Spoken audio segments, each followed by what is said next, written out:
नमस्कार दोस्तों, स्वागत है आप सभी का आपके अपने YouTube चैनल में जिसका नाम है बोर्ड एग्ज़ाम ऑफिशियल। आज का ये वीडियो कक्षा 12 के लिए है जो NCERT की मेन पुस्तक से है। फिजिक्स को हम हल कर रहे हैं। अध्याय का नाम है 2। हिंदी में इस अध्याय का नाम है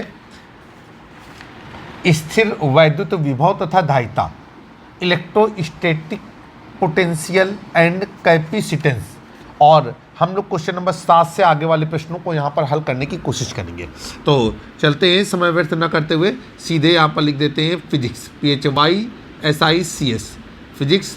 और ये NCERT बेस्ड है। क्वेश्चन नंबर 7 अगर पहले के प्रश्नों को देखना है तो प्लेलिस्ट या वीडियो सेक्शन से जाकर के सवालों को देख सकते हैं। आइए देखते हैं सवाल क्या कह रहा है। देखिए सवाल आपके सामने आ गया है। कहा जा रहा है 2 पिकोफैरेड, 3 पिकोफैरेड और 4 पिकोफैरेड धारिता के 3 संधारित्र पार्श्व क्रम में जोड़े गए हैं। ठीक है, अब आपसे क्या कह रहा है कि आपको ये बताना है नंबर ए, संयोजन की कुल धारिता कितनी होगी, और नंबर 2, यदि संयोजन को 100 वोल्ट के सप्लाई से जोड़ दें तो प्रत्येक संधारित्र पर आवेश की मात्रा क्या होगी। तो देखिए हम ये समझने की कोशिश करते हैं कि ये पार्श्व क्रम क्या होता है। तो आपको बताना चाहते हैं कि समांतर क्रम ही पार्श्व क्रम होता है। ठीक है, चलिए भाई अब सवालों को हल करते हैं। तो यहाँ पर क्या लिखेंगे, जो चीज़ें हमको दी गई हैं उन्हीं को नोट डाउन करेंगे। लिखेंगे कि C1 बराबर, C1 है पहले संधारित्र की धारिता, ये 2 पिकोफैरेड। इसके बाद C2 बराबर ये हो जाएगा 3 पिकोफैरेड। और इसके बाद C3 बराबर 4 पिकोफैरेड। 1 पिकोफैरेड बराबर 10⁻12 फैरेड के बराबर होता है। अब हम ए नंबर से इसको सॉल्व करेंगे। यहाँ पर डालेंगे ए नंबर में लिखेंगे, कहा जा रहा है संयोजन की कुल धारिता कितनी होगी। तो लिख देते हैं हम यहाँ पर कि संयोजन की कुल धारिता, और यहाँ पर नोट डाउन किया संयोजन की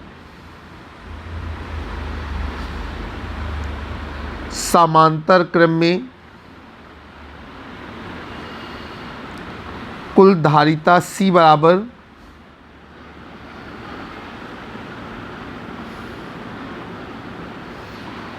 और ये हो जाएगा आपका C1 + C2 + C3।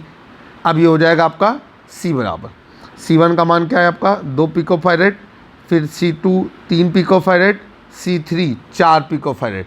तो ये हो जाएगा आपका C बराबर 4 3 7 7 और 2 9 पिकोफैरेड। तो ये हो गया आपका ये। अब पहला आपका आंसर आ गया कि संयोजन की समांतर क्रम में या पार्श्व क्रम में कुल धारिता 9 पिकोफैरेड है। अब हम लोग चलेंगे अगले सवाल की ओर। इसका जो अगला पार्ट है बी नंबर डालेंगे। बी नंबर में हमसे क्या कहा जा रहा है कि अगर संयोजन को 100 वोल्ट वाली सर्किट से जोड़ दिया जाए तो कह रहे हैं कि प्रत्येक पर जो आवेश है वो कितना होगा। तो यहाँ पर लिखेंगे हम लोग कि जब,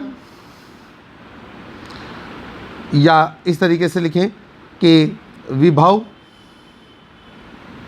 या विभवांतर V बराबर 100 वोल्ट। हम यहाँ पर लिखेंगे कि चूँकि हमारा एक फार्मूला होता है Q बराबर CV, नीचे लिखेंगे इसलिए पहले संधारित्र के लिए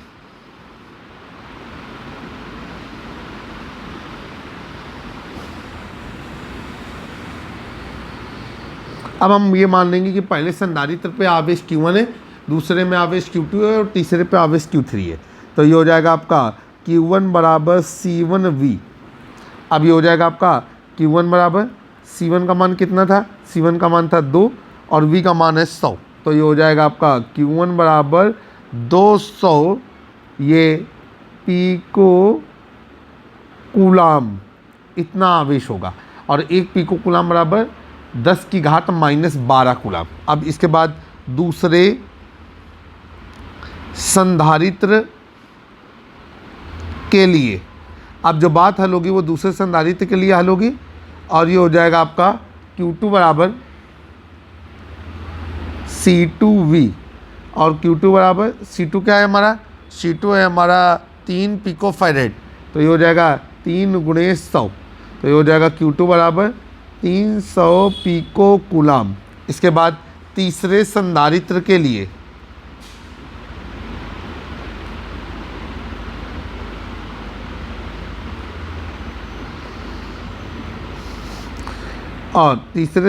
के लिए क्या है आपका, ये आपका हो गया Q3 बराबर, ये हो गया C3 × V, और Q3 बराबर C3 का मान कितना था, ये मान था हमारा 4 × 100, तो ये हो गया आपका 400 पिको कूलाम।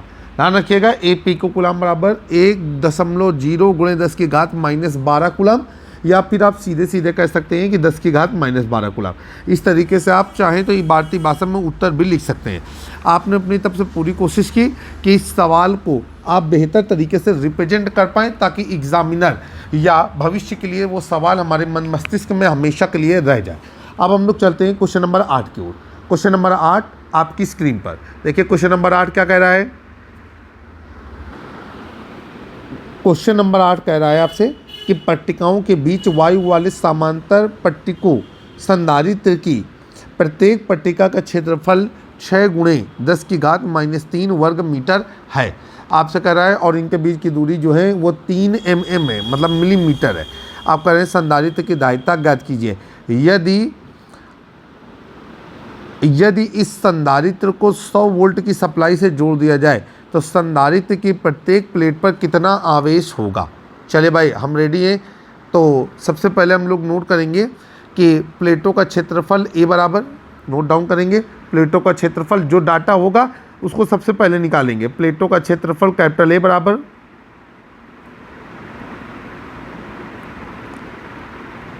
ये है आपका 6 × 10⁻³ और इकाई क्या लग गई, वर्ग मीटर। इसके बाद प्लेटों के बीच की दूरी,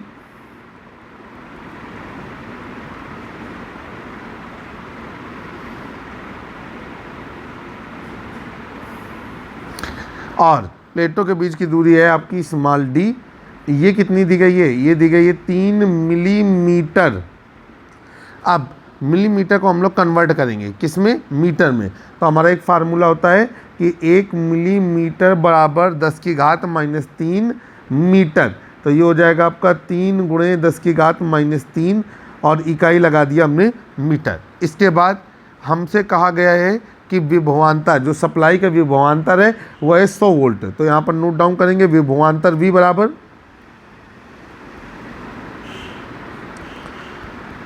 100 वोल्ट। चलिए नीचे चलते हैं। अब हम लोग क्या करेंगे कि हमसे पूछा जा रहा है समांतर प्लेट संधारित्र में जो संधारित्र लगे हुए हैं उसकी दायिता क्या होगी। तो यहाँ पर लिखेंगे चूंकि समांतर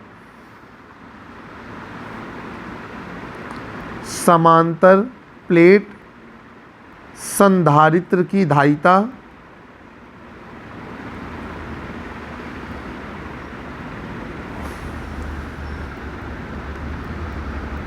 और ये हो जाएगा आपका C बराबर ε0 कैपिटल A/D। अब ε0 का मान क्या होता है, 8.85 × 10⁻12 गुणे A का मान रख देंगे वो है 6 × 10⁻³ बटे D का मान रख देंगे तो D का मान है 3 × 10⁻³ सवाल हल करेंगे। देखिए भाई ये चीज़ 2 बार में कट गई, उम्मीद है कि आपको समझ में आई होगी। अब हम इनका जब आपस में गुणा करेंगे तो ये हो जाएगा आपका 5 × 10 की 0 80 लगा 1, 8 दूनी 16 1 17 के साथ 80 लगा 1, 8 दूनी 16 और 1 17, 2 अंक में दशमलव, तो ये हो गया 17.70 × 10⁻12। एडजस्ट करेंगे तो ये हो जाएगा 1.77 × 10⁻12 प्लस 1 और 1.77 × 10⁻11 और इकाई क्या लग जाएगी, फैरेड। धारिता की इकाई होती है फैरेड। तो आपका आंसर आया कि समांतर प्लेट संधारित्र की जो धारिता है वो हमारी 1.77 × 10⁻11 फैरेड के बराबर है। अब यहाँ पर लिखेंगे कि प्रत्येक प्लेट पर आवेश, ये आपको बताना है। तो यहाँ पर लिखेंगे संधारित्र की प्रत्येक प्लेट पर संधारित्र की प्रत्येक प्लेट पर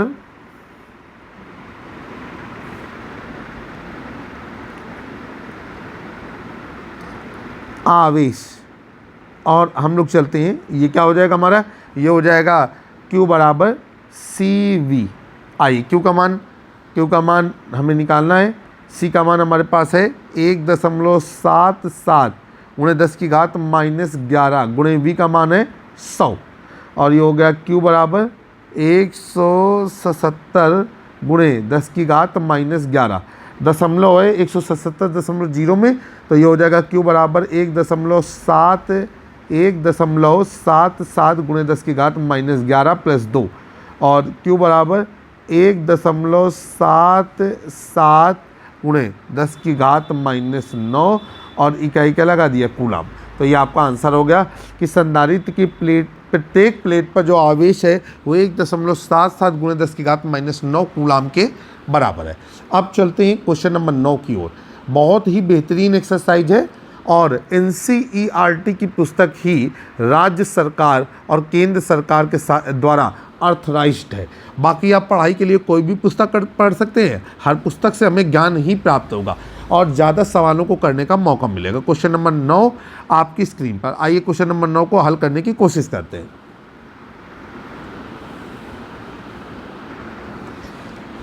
आपकी स्क्रीन पर क्वेश्चन नंबर 9 आ गया है। क्वेश्चन नंबर 9 क्वेश्चन नंबर 8 से ही रिलेटेड है और क्वेश्चन नंबर 9 में कहा जा रहा है कि यदि प्रश्न संख्या 8 में दिए गए संधारित्र की पट्टिकाओं के बीच में 3 मिलीमीटर मोटी अभ्रक की एक सीट या पत्ता रख दिया जाए जिसका परावैद्युतांक 6 हो, तो स्पष्ट कीजिए कि क्या होगा जब नंबर 1 विभव अर्थात वोल्टेज संभरण जुड़ा ही रहे, मतलब सप्लाई 100 वोल्ट की चलती ही रहे, और नंबर 2 में क्या कह रहा है कि संभरण को हटा लिया जाएगा। चलिए भाई हम लोग रेडी हैं, तो यहाँ पर क्या करेंगे कि हम सबसे पहले जो डाटा दिया गया है उसको नोट करेंगे।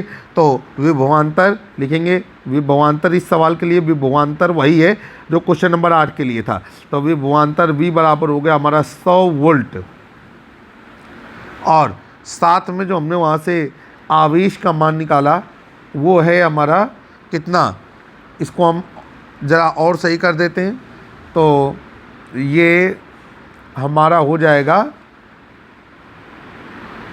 Q बराबर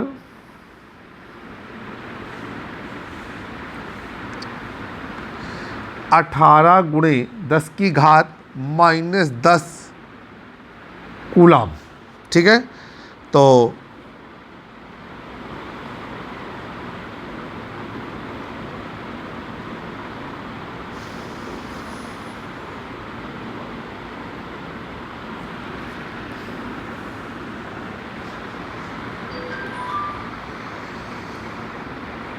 नहीं, आवेश को वही रखिए जो हम निकाल करके लाएँ।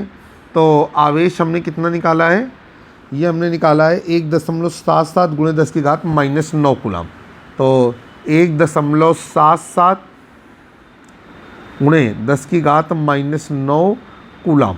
ठीक है, फिर आगे चलते हैं। यहाँ पर लिखेंगे माध्यम का परावैद्युतांक दिया गया है K बराबर 6, तो नोट डाउन करेंगे माध्यम का परावैद्युतांक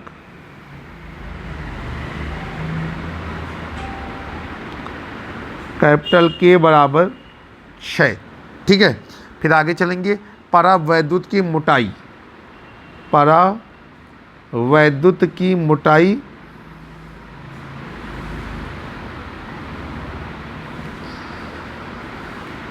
स्मॉल t बराबर, और ये दी गई है 3 mm, और हम सभी लोग जानते हैं कि 1 मिलीमीटर बराबर 10 की घात -3 मीटर, तो ये हो जाएगा 3 गुणे 10 की घात -3, और इकाई क्या लगा डाली, मीटर। फिर आगे चलेंगे। अब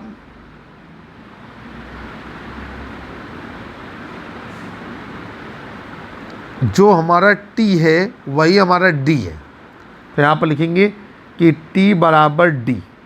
पहले वाले सवाल में अगर आपको याद होगा कि दोनों प्लेटों के बीच की दूरी क्या थी, तो वो D थी, वो T के बराबर है। अब हम लोग शुरू करेंगे, लिखेंगे संधारित्र की नई धारिता। नीचे लिखेंगे संधारित्र की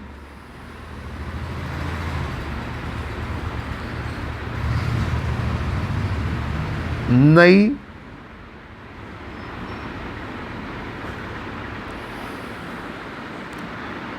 धारिता, और ये हो गई आपकी कैपिटल सी डैश बराबर के, और ये हो जाएगा इंटू सी। अगर सी बराबर करना चाहें तो हम लोग लिख सकते हैं कि सी बराबर हमारा क्या हो जाएगा, ये हो जाएगा आपका के सी नॉट। ठीक, चलिए आगे। अब ये हो गया आपका के का मान 6 गुणे सी नॉट कितनी निकाली थी हमने, ये हमने निकाली थी 18 पिको फैरेड। चूँकि वो सब किस क्रम में जुड़े हुए थे, नहीं नहीं नहीं नहीं, हमने कैलकुलेट किया था, आइए देख लेते हैं एक बार, ये सार्थक करके रख देते हैं। तो यह है आपका 18 पिको फैरेड। यहाँ पर जो हमारे पास मान दिया गया था उसको हमने थोड़ा सा एडजस्ट किया।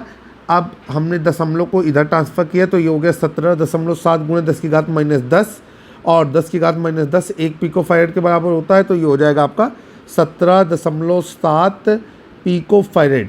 7 हट गया तो ये हो गया आपका 18 पिको फैरेड। आपको समझ में आ गया होगा, हम ऐसी उम्मीद करते हैं। अब हम इसका जो है गुणा करेंगे तो ये हो जाएगा 18 छंग 108, और इकाई लग गई हमारी पिको फैरेड। तो आपका आंसर आया कि संधारित्र की अभी आंसर नहीं आया, अभी तो हमने एक वैल्यू को कैलकुलेट कर लिया। अब आइए एक ए नंबर यहाँ पर लिखेंगे। ए नंबर में क्या कहा जा रहा है हमसे कि विभव संवरण जुड़ा होगा।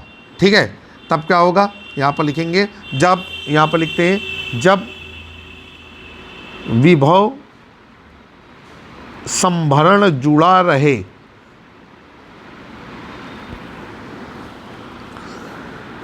जब विभव संभरण जुड़ा रहे, तो यहाँ पर हो जाएगा आपका संधारित्र पर आवेश।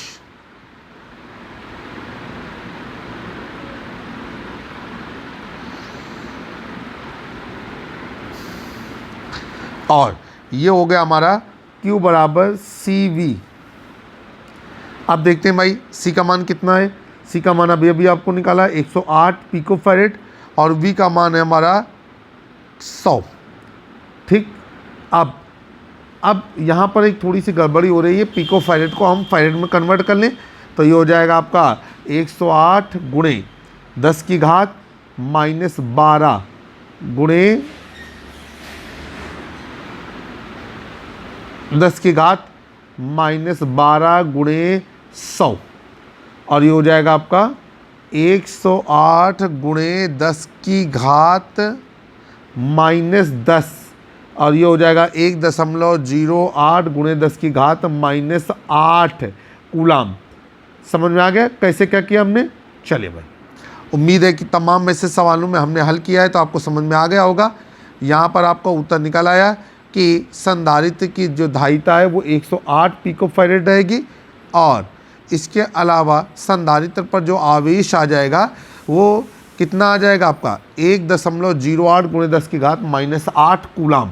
ठीक है, ये आपका आंसर हो गया। तो एक आंसर ये है हमारा और एक आंसर ये है। इसके बाद बी नंबर हमारा जब विभव हटा लिया जाता है, तो यहाँ पर लिखेंगे जब विभव संभरण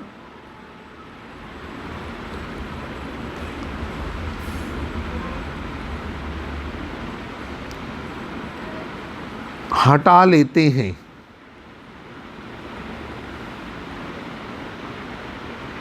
अब जब विभव संवरण हटा लेते हैं तो आवेश क्या हो जाएगा, वो नियत हो जाएगा। तो यहाँ पर लिखेंगे तब संधारित्र का आवेश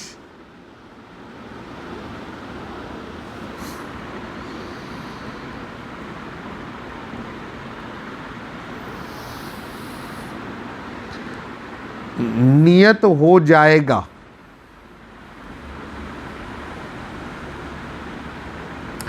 चलते हैं आगे। अब ये कितना हो गया आवेश के बराबर, ये हो जाएगा आपका, चाहे आप 108 गुणे 10 की घात -10 कूलाम लिखें या 1.08 गुणे 10 की घात -8 कूलम लिखें। अब यहाँ पर आ जाएगा आपका नया विभवांतर,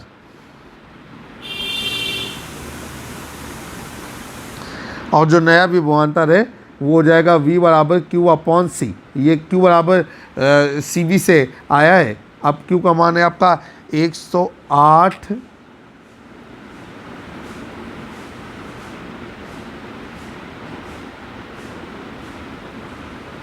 नहीं नहीं नहीं नहीं नहीं नहीं नहीं नहीं भाई, थोड़ा सा हम रुक लेंगे। Q का मान लिखने में हमसे थोड़ी गड़बड़ी हुई है। Q का ये मान कौन सा रहेगा? पुराना वाला मान रहेगा। तो ये हो जाएगा आपका 18 गुणे 10 की घात -10 कूलम। अब ये हो जाएगा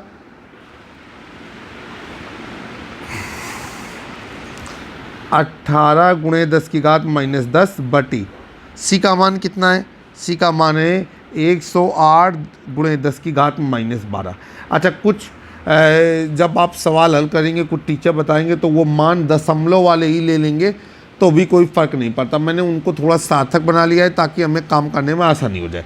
अब ये हो जाएगा आपका कि काटे पीटेंगे तो ये हो जाएगा आपका दशमलव हटाया, कुछ इस तरीके से व्यवस्थित किया तो 1800 बटे 108 हो जाएगा। और ये हो जाएगा आपका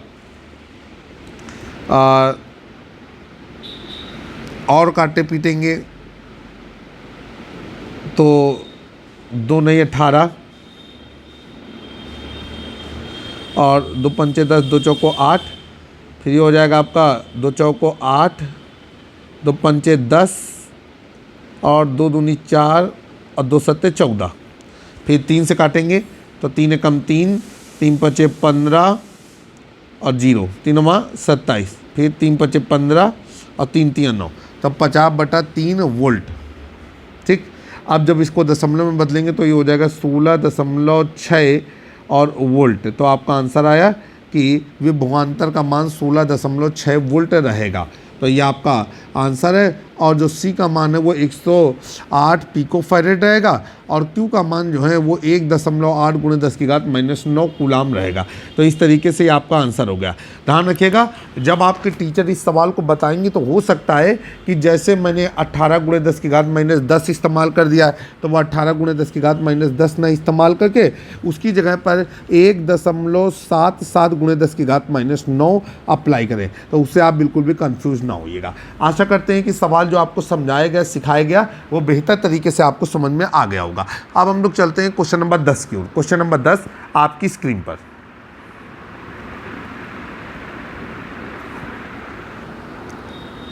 सवाल आपके सामने है। कहा जा रहा है कि 12 पिकोफैरेड का एक संधारित्र 50 वोल्ट की बैटरी से जुड़ा है। संधारित्र में कितनी स्थिर विद्युत ऊर्जा संचित होगी? तो यहाँ पर लिखेंगे कि संधारित्र पर आरोपित विभव, ये बैटरी से मिल रहा है पर आरोपित विभव, और ये हो गया हमारा V बराबर 50 वोल्ट। फिर आगे क्या करेंगे? हम लोग लिखेंगे कि संधारित्र की धारिता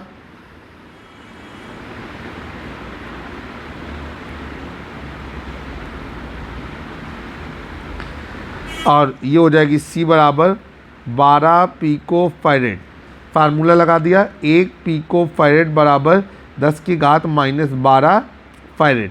तो ये हो गया 12 गुणे 10 की घात -12 और इकाई क्या लगा दिया? फैरेड। अब यहाँ पर लिखेंगे संधारित्र में संचित ऊर्जा। लिखेंगे चूँकि संधारित्र में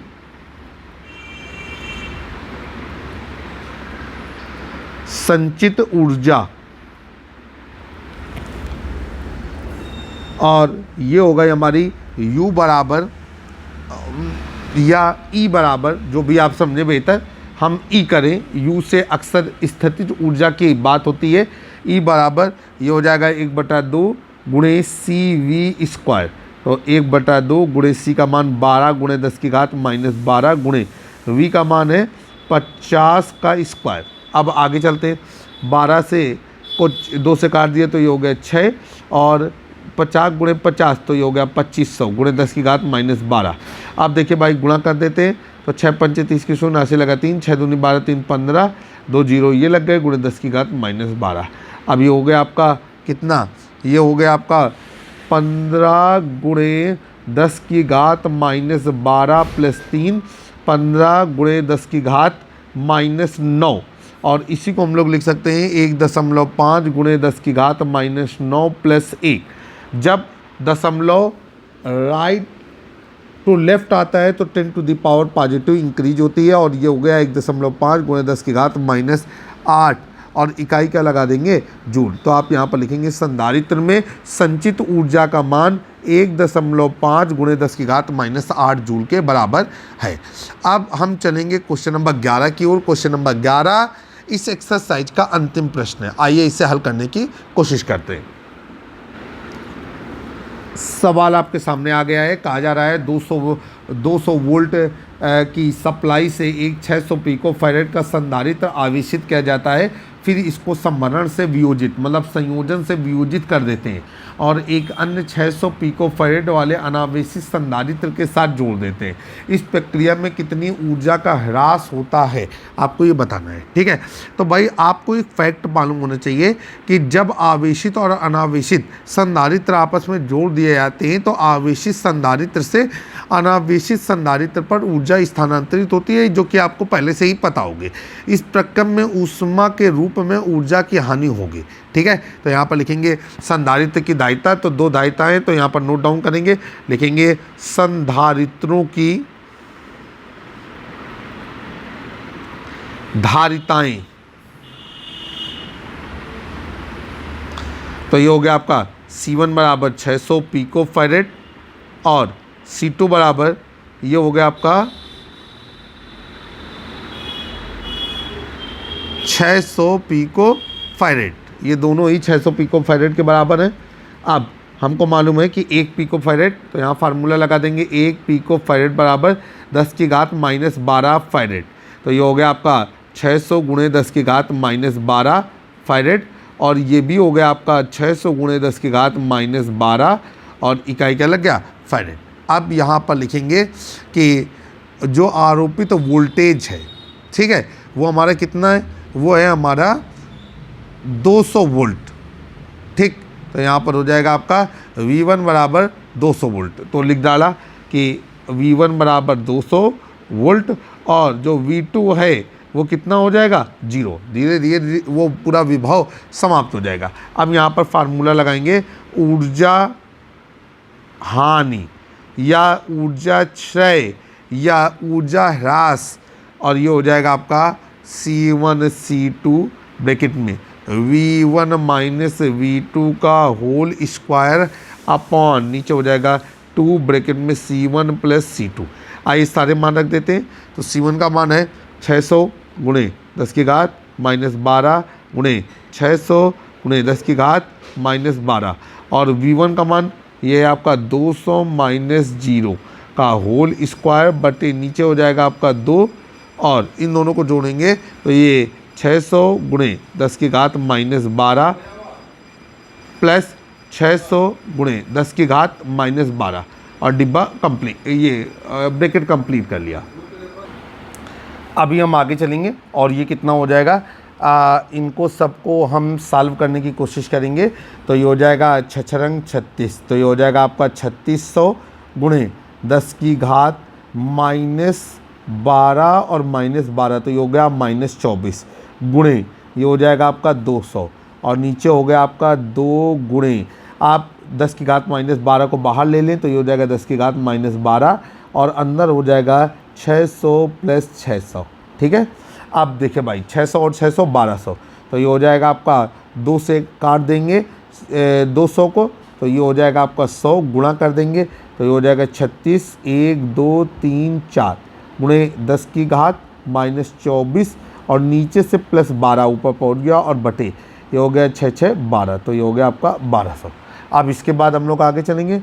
ये 2 इस 2 से कट गए 12 36 तो 2 0 हो गए गुणे 10 की घात -12 और ये हो गया आपका 3 गुणे 10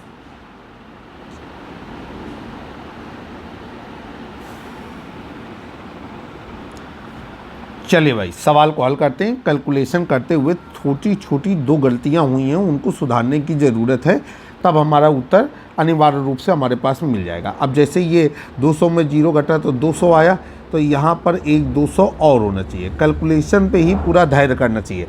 और 6 गुणे 6 तो 36, 2 जीरो और 2 जीरो यहाँ पर और होने चाहिए। इस तरीके से अब यहाँ पर जैसे जो जीरो हैं तो 2 जीरो हमें और लगाने होंगे, तो ये हम 2 जीरो यहाँ पर ऐसे और शामिल कर सकते हैं, ऐसे ऐसे, और फिर क्या करेंगे 36, और साथ में हम इधर क्या करेंगे 200। अब देखिए भैया, अब क्या हो जाएगा कि इनका आपस में गुणा करेंगे और ये हो जाएगा आपका 36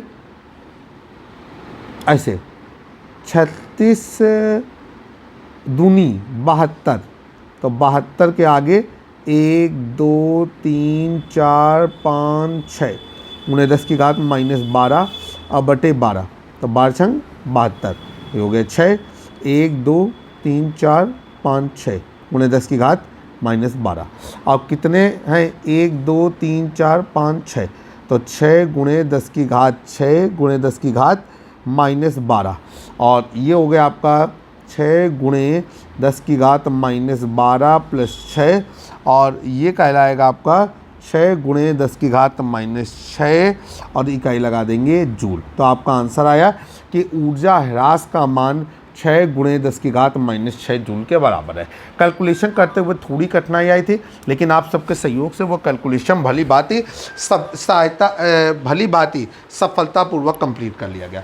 आशा करते हैं कि आपको सवाल अच्छी तरीके से पसंद आए होंगे और समझ में आए होंगे। जल्द ही एक नए वीडियो में हम आपसे फिर मुलाकात करेंगे। मैं आपका दोस्त और होस्ट कक्षा 9, 10, 11, 12 के फिजिक्स और केमिस्ट्री के न्यूमेरिकल के लिए आप हमारे YouTube channel board exam official को सब्सक्राइब करना ना भूलें। जय हिंद, जय भारत, नमस्कार।